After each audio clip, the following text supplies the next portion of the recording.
Bonsoir à toutes et à tous. Il est 22 heures sur Télé Djibouti. Merci à vous de nous rejoindre pour cette nouvelle édition. Voici les titres qui vous seront développés.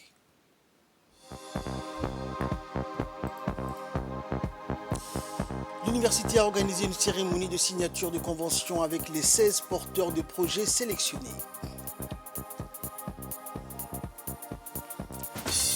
Et au Rwanda, 127 morts suite aux inondations dans l'ouest du pays.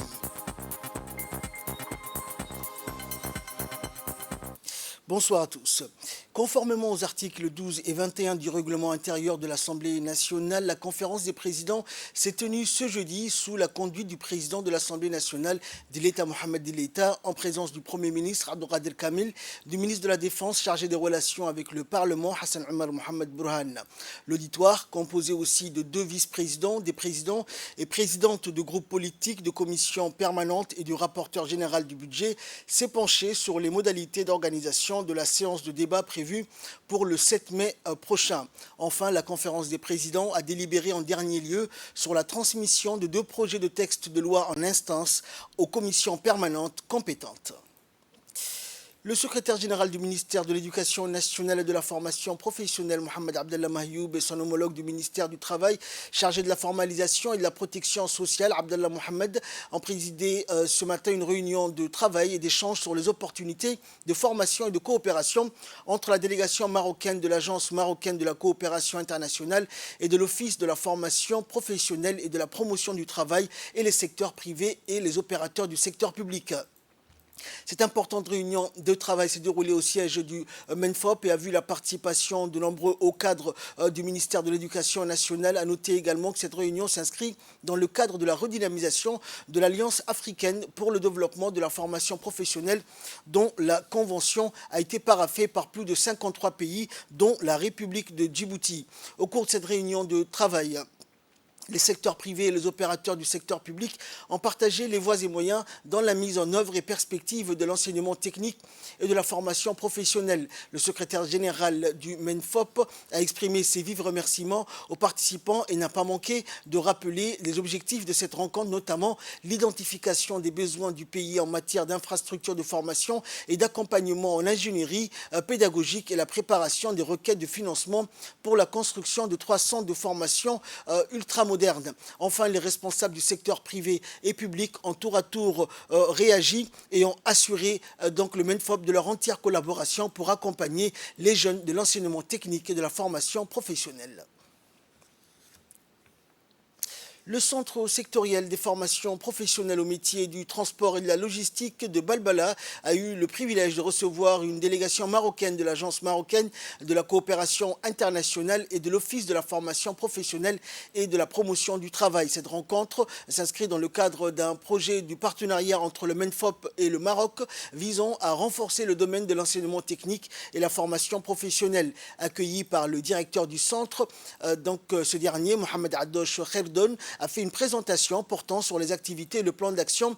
À l'issue de ces échanges très riches, la délégation marocaine a eu droit à une visite guidée des installations du centre, des ateliers pédagogiques et du simulateur. La délégation a ensuite visité le centre sectoriel de la formation professionnelle au métier du bâtiment et travaux publics. Depuis quelques années, ce centre est un centre sectoriel des formations professionnelles initié par l'État, destiné à devenir un véritable pôle d'excellence tant au niveau national que régional.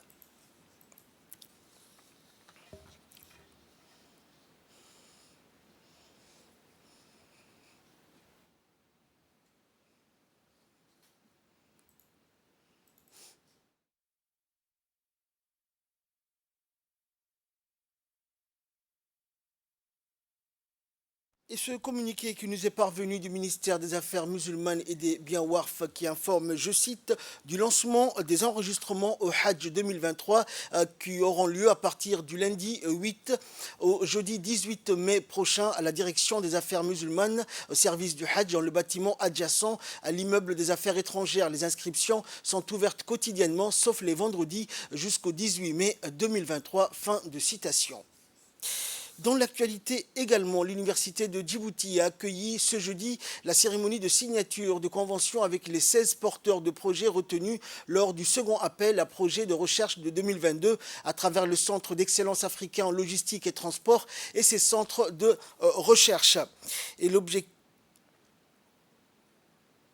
Et la cérémonie donc a eu lieu dans la salle de conférence de la faculté d'ingénierie de l'université de Djibouti. Cet événement marque la concrétisation des projets sélectionnés et leur mise en œuvre effective. Les projets retenus portent sur des thématiques variées telles que l'agriculture, la santé, l'environnement, les technologies de l'information et de la communication, l'intelligence artificielle, le transport, les langues, le patrimoine culturel, l'économie et le développement en partenariat avec les universités de France, du Maroc et de la région. Un portefeuille de 50 millions de francs Djibouti a été alloué à l'ensemble des 16 projets. La cérémonie de signature de convention a été présidée par le président de l'université de Djibouti, le directeur du CEALT et les directeurs des centres de recherche. Elle a également été marquée par la participation des porteurs de projets et de personnalités du monde académique, de la recherche et du développement.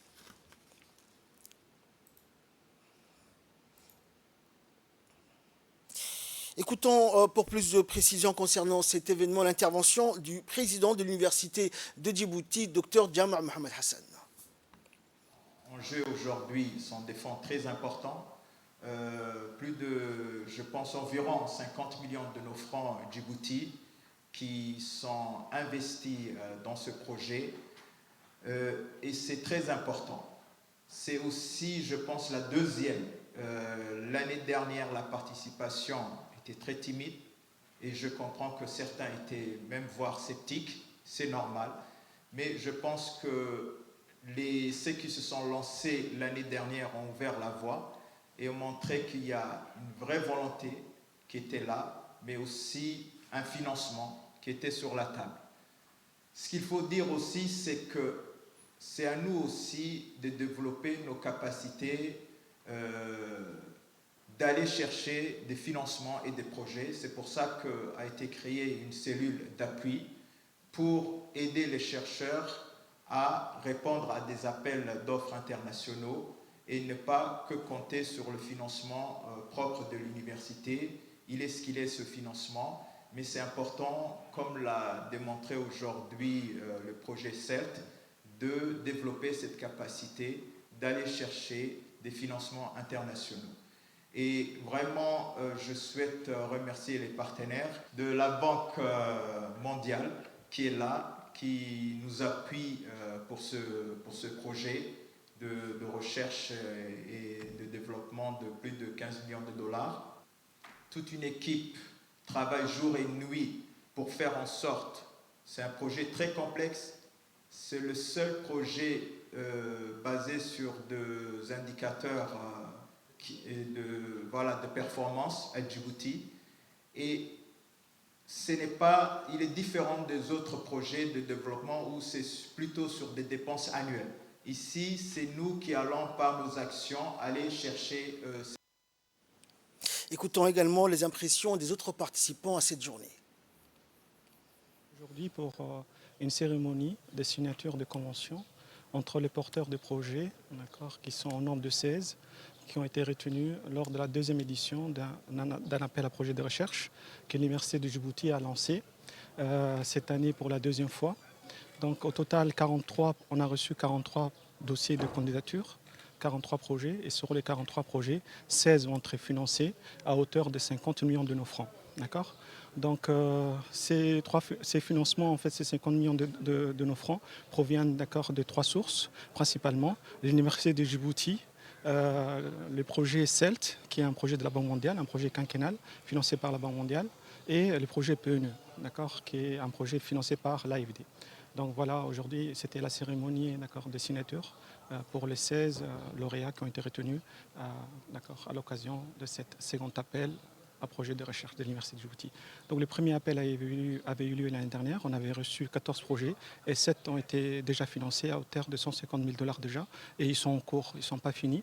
Donc à ces 7 de l'année dernière viennent s'y rajouter les 16 projets retenus pour cette année. Et pour la première fois, l'Université de Djibouti a vraiment mis un effort, mais vraiment un effort immense, vu son budget, pour essayer de promouvoir la recherche au sein de cette jeune institution. En nouvelle nationale, toujours, dans le cadre des opérations d'envergure pour contrer l'immigration clandestine lancées par le gouvernement djiboutien, le préfet de la région d'Ali Sabié, Moussa Den Migane, a tenu hier dans son bureau à la préfecture une réunion avec les autorités éthiopiennes à la frontière. L'objectif de cette rencontre était de mettre en place 2 comités mixtes du côté djiboutien et éthiopien. Ce comité sera chargé du suivi et de la gestion des immigrants clandestins refoulés à la frontière. La réunion a vu la participation du 2e adjoint du préfet, des forces de sécurité de la police nationale et de la gendarmerie nationale ainsi que l'armée BIAS de la région d'Ali Sabié qui ont pris également part à cette réunion aux côtés des autorités éthiopiennes à la frontière.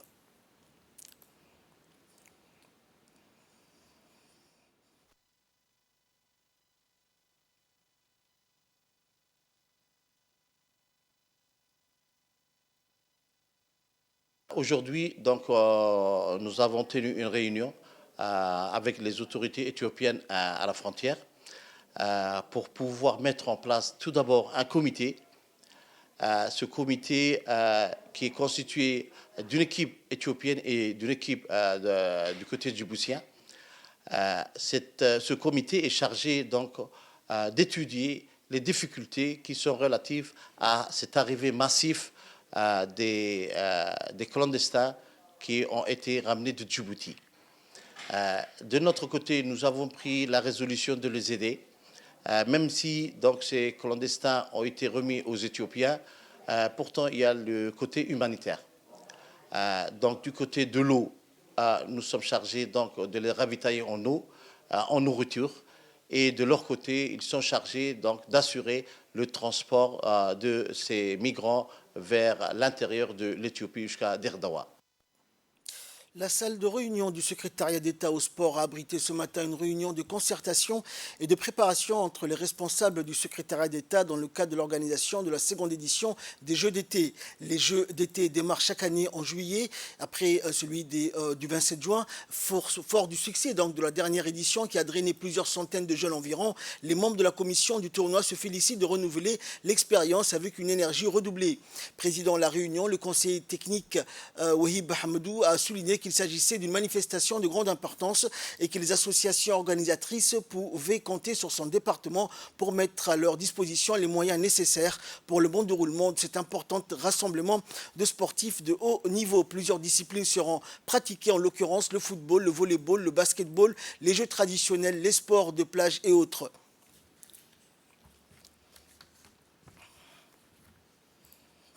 Et dans le dossier de cette édition, nous allons parler logements sociaux, notamment avec les familles qui ont bénéficié des logements sociaux grâce à la fondation IOG.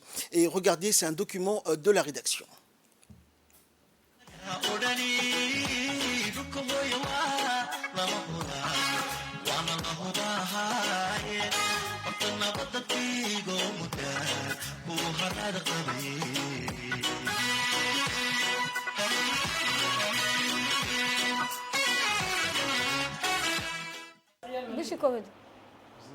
Nous sommes avec la famille d'Aïcha et Mokhtar, une de nombreuses familles logées par la fondation Ismaïl Omar Guelleh pour les droits au logement. Un couple avec 14 enfants à charge, dont certains sont à l'école ou au travail en ce moment. Le maigre salaire du père des familles ne permettait plus de payer un loyer. Après avoir habité dans un abri des fortunes dans les quartiers dits Bouldoro, cette famille aura la chance de sa vie, ici, à la cité Nassib, où elle réside depuis 5 ans maintenant. 5 années qui vont changer radicalement leurs conditions de vie. 3 de leurs enfants ont pu valider leur licence pendant qu'un autre est à l'étranger pour son master. Une situation facilitée par l'octroi de ces logements à la cité Nassib.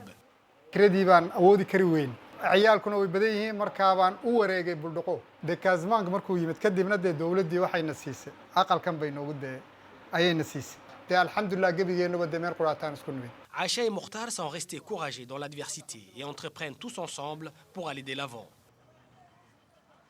Après cette rencontre, Aïcha n'a pas de temps à perdre. Elle se dirige aussitôt vers le centre de la cité où elle tient une petite boutique. Pour elle, la lutte pour une vie meilleure est un combat de tous les instants. Dans le cadre du projet Forge de la DDS, mis en place pour lutter contre l'extrême pauvreté et réduire les inégalités urbaines en améliorant les conditions de vie, Aïcha a bénéficié d'un financement sous forme de prêt. waxaan ku biiriyey miko digaag waa kan de ilaa iskriin baan iibiyaa 10 Une opportunité entrepreneuriale qu'elle a su développer en réinvestissant ses gains dans la diversification des produits à l'étalage, mais aussi frigorifiés grâce à l'acquisition récemment d'un deuxième congélateur. Son objectif, avoir plus de surface, plus d'articles à vendre pour être la référence dans toute la cité. Comme pour beaucoup de femmes du quartier, Aïcha est un exemple de changement voulu par les projets Forge, qui accompagne ici la fondation IOG pour le logement, afin de relever les défis de l'insertion professionnelle et en même temps s'éloigner chaque jour un peu plus de la pauvreté.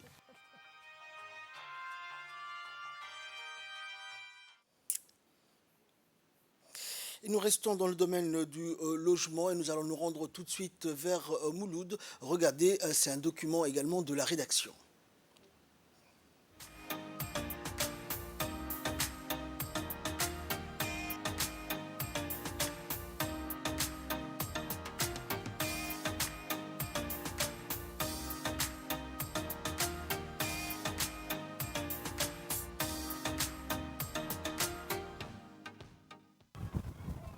Mouloud, village de la région de l'Unité, un village réputé pour ses activités agro-pastorales.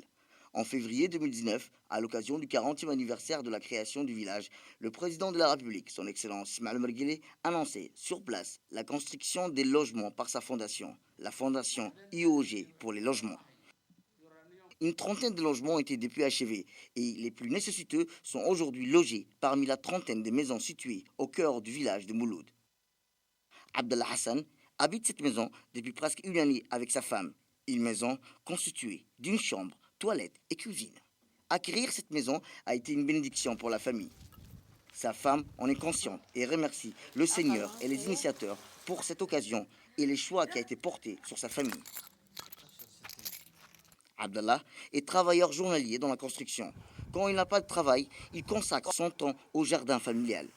Mais avant cette étape, il tient à nous montrer son ancienne maison, située à une centaine de mètres sur une colline qui surplombe le village. C'est ici qu'il s'est marié et a eu son premier enfant. Une maisonnette tellement minuscule qu'on peut à peine tenir dedans. Pourtant, Abdallah y a vécu pendant des années avant de voir le bout du tunnel.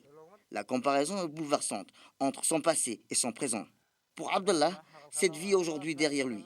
Grâce à sa nouvelle maison, il a réussi chaque mois à mettre de côté une petite somme d'argent. Le jardin familial en est pour quelque chose, puisqu'il constitue aussi une petite source de revenus pour lui et ses frères. C'est son père qui a eu l'initiateur. Il a commencé à cultiver en 1979. Aujourd'hui, ses fils prennent la relève. Abdallah consacre une partie de son temps à labourer le champ. Rien n'a de sacré pour lui dans ses périmètres. Il a travaillé déjà dès l'enfance. Mais la charge familiale lui demande plus d'efforts et il est bien décidé à aller de l'avant. Nous avons aussi l'eau et l'électricité. Ce que j'ai payé pour le loyer m'a servi pour construire une deuxième chambre. Ainsi, dans sa lutte contre la précarité, Abdallah a eu un allié de taille, la fondation Ismaël Marguilé, qui en lui octroyant cette maison, l'a aussi mieux outillé pour faire face aux aléas de la vie. Et selon lui, dans un avenir proche, la pauvreté n'en fera plus partie.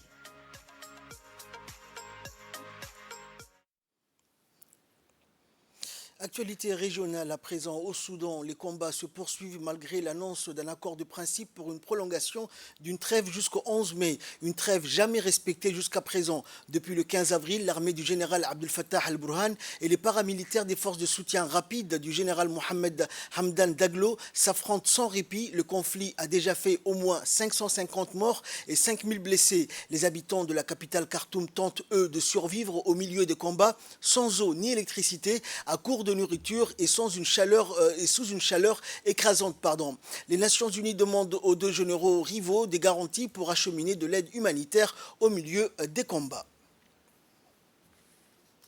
Et nous restons dans la région pour clore cette édition au Rwanda. 127 morts suite aux inondations dans l'ouest du pays. Ces images d'inondations et de coulées de boue ont été capturées dans le district de Rubavu, au nord-ouest du Rwanda. Selon la radio-télévision d'État, au moins 127 personnes ont perdu la vie à la suite des pluies torrentielles qui ont frappé la province occidentale du pays qui borde le lac Kivu. Des maisons et des infrastructures ont été également emportées, des routes ont été fermées et des glissements de terrain ont englouti plusieurs régions du Rwanda. Le bureau du président Paul Kagame a déclaré dans un communiqué que des interventions de secours sont en cours dans les districts les plus touchés afin de sécuriser les citoyens en danger. Les secours ont aidé à enterrer les victimes de la catastrophe et offert des fournitures à ceux dont les maisons ont été détruites. La ministre rwandaise chargée de la gestion des situations d'urgence a appelé quant à elle les habitants à multiplier les patrouilles, en particulier la nuit, afin que les personnes puissent être déplacées vers des lieux plus sûrs en cas de forte pluie. Fin de ce journal. Merci à vous de nous avoir suivis.